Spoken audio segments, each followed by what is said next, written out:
Lah ni saya nak cerita pengalaman kawan saya di Oman.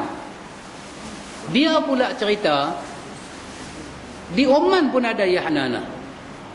Sebelum Yahanana ni mai dekat kita ni, dia dah merasai perjalanan hidup di Oman. Dia kata, tapi dia kata kat saya, dia kata, Syekh, Yahanana di Oman ni lain macam sikit dia kata. Yahanana ni dia punya cerita lah. Saya cerita balik lah. Yahanana di Oman, iaitu nelayan-nelayan Oman, dia pun pergi laut dalam. Dia pun balik tak dapat ikan.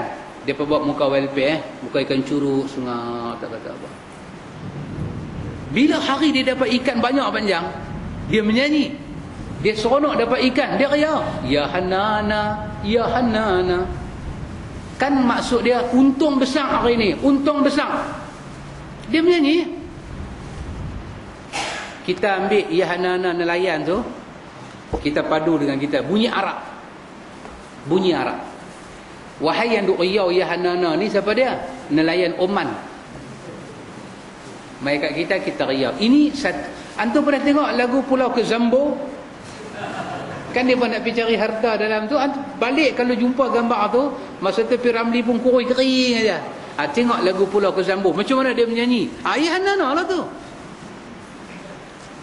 Main balik gambar tu. Dia pun nak pergi ambil. Dia menyanyi lagu Kezambo tu macam mana. Tengoklah Yahanana. Ada pun yang saya tengok di Karbala. Saya tengok di Karbala. Masa 10 Muharram, mereka nak buat, mereka akan menyanyi lagu memuja Hasan, memuja Husain. Mereka akan riau, Yahanana bil Husaini lin Nabi qurratul aini. Yahanana, seronok, kami seronok. Yahanana bi Husaini, kami seronok dengan Husain, kami seronok dengan Hasan. Lin Nabi qurratul aini. Depa dua orang ni dekat Nabi adalah cahaya mata. Jadi saya katakan, besi Yahanana bukan besi kita ahli sunnah wal jamaah. Dia besi firqah-firqah yang dia menyanyi dengan dia punya lirik-lirik yang sangat tak menarik. Mungkin orang-orang sufi macam ni, geng Kabbani, semua yang menyanyi ni anak-anak murid Kabbani. Kabbani ni adalah orang yang boleh panggil Nabi macam ni dan Nabi boleh mai sebelah dia. Itu kemampuan Kabbani. Mereka dengan Syekh Nazim ni ada sampai peringkat depa ni ada masalah tak buka kitab jumpa Nabi direct. Depa ambil, depa otor-otor, tapi dia punya asal punya lirik itu bukan daripada salafus salih, bukan daripada sahabat, daripada orang-orang yang tak ada arah tuju punya hidup. Kalau kata dia selawat, demi Allah, Yahanana bukan selawat. Tak ada langsung kalimah Allahumma salli ala Muhammad, tak ada langsung. Ya Rabbi salim pun tak ada. Dia hanya ada seronok, Yahanana, seronok, kami beruntung. Beruntung apa? Beruntung Nabi Muhammad mai. Wallahu ta'ala alam. Tak payah kita buatlah Yahanana ni. Ada orang kata bahawa dalam diri kita sebenarnya ada Nur Muhammad. Kedudukan Nur Muhammad dalam badan kita adalah 2 jari atas daripada pusat. Apa komen Ustaz? Wallahu ta'ala alam. Semua hadis yang bercakap pasal Nur Muhammad, semuanya palsu, tak ada yang sahih. Yang dhaif pun tak ada, palsu. Syekh Albani telah buat jasa, dia buat silsilah ahadis ad-dhaifah wal mawdu'ah. Dalam tu dia telah mengimpulkan hadis pasal Nur Muhammad. Sama dengan hadis Allah kata dekat Adam, kalau bukan kerana Muhammad, lau Muhammad ma khalaqtuk, kalau bukan kerana Muhammad aku tak buat hang. Syekh Albani telah bawa komen-komen daripada Ibnu Hibban, daripada Ibnu Hajar, kesemuanya telah menilai hadis macam ni hadis yang palsu. Hadis palsu ni hadis apa? Nabi kata siapa buat hadis palsu pada aku, satu tempat duduk dalam neraka. Dan hadis palsu pasal Nur Muhammad ni duk ada dalam buku marhaban. Demi Allah duk ada. Duk ada dalam buku marhaban. Nur Muhammad. Apa dia?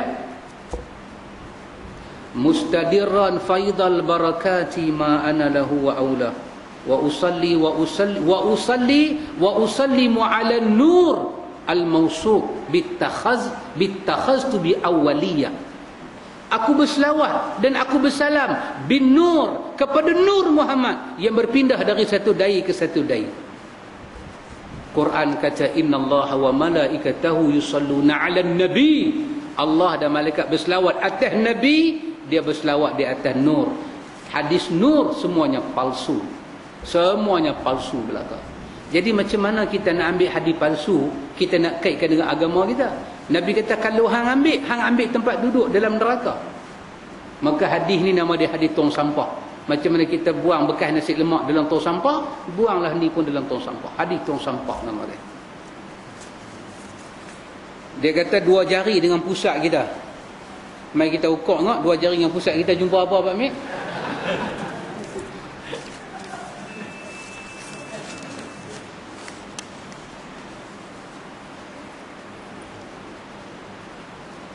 Ustaz tolong terangkan lebih detail tentang ayat 11 surah Al-Ma'idah. Saya tak hafal. Kena ambil Quran lah.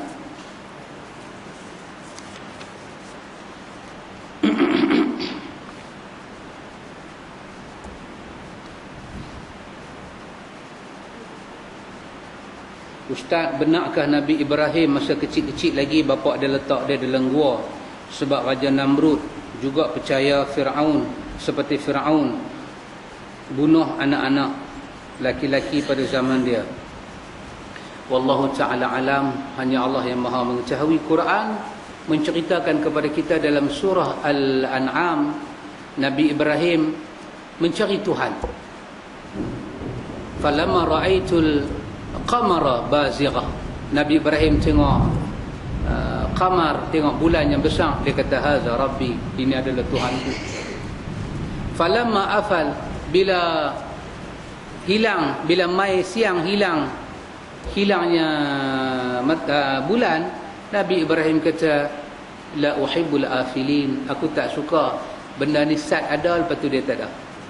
Lepas tu dia tengok budak siang matahari yang begitu besar, dia kata haza rabbi, inilah Tuhan aku. Bila hilang pula mai malam, bulan pula mai, dia kata aku tak suka benda ni. Sampailah Allah memberi kepada dia wahyu. Dalam nas-nas yang tafsir secara jelas tidak disebut cerita ini. Mungkin ini ada dalam riwayat-riwayat yang lain lah, dalam riwayat yang lain. Wallahu ta'ala alam. Kalau nak tengok lebih detail, antum boleh tengok Ibnu Katsir di bawah bab surah Al-An'am tu. Nabi Ibrahim mencari Tuhan, di situ dicerita pembesaran Nabi Allah Ibrahim alaihissalam. Dan riwayat-riwayat yang tidak sahih diceritalah untuk apa? Menguatkan kisah-kisah seperti ini. Ibrahim tanya pada bapa dia duk sembah apa. Ini semua dicerita oleh Al-Quran. Bapa jawab. Jadi kalau macam cerita Fir'aun, dia pelari anak dia besar mai balik. Wallahu ta'ala alam. Fir'aun tak suka dengan anak kecil dicerita. Tapi Namrud tidak. Namrud dia cuma tak suka orang tak bangkah dia tak suka yang tu lah. Dia nak mempertahankan dia punya tu. Kalau ada orang abang saya boleh cari kapal terbang tu, dia marah, dia tak apa, dia duk buat gila pula. Ingat senang kan nak cari kapal terbang tu. Dia marah lagu tu, Ada orang volunteer nak cari kapal terbang. Ada orang volunteer nak cari kapal terbang. Dan dia kata insya-Allah boleh jumpa. Tentu kerajaan kita marah kat dia. Kerajaan kita kata jangan membodohkan rakyat Malaysia. Lah bodoh apa? Cubalah cari, apa salahnya? Cubalah cari. Dia tu kata saya tahu kaedah-kaedah nak cari. Bagi pada saya kepercayaan. Tak orang bagi pula. Ni Riyadhus Salihin, bukan bab lain. Wallahu ta'ala alam, hanya Allah yang maha mengetahui.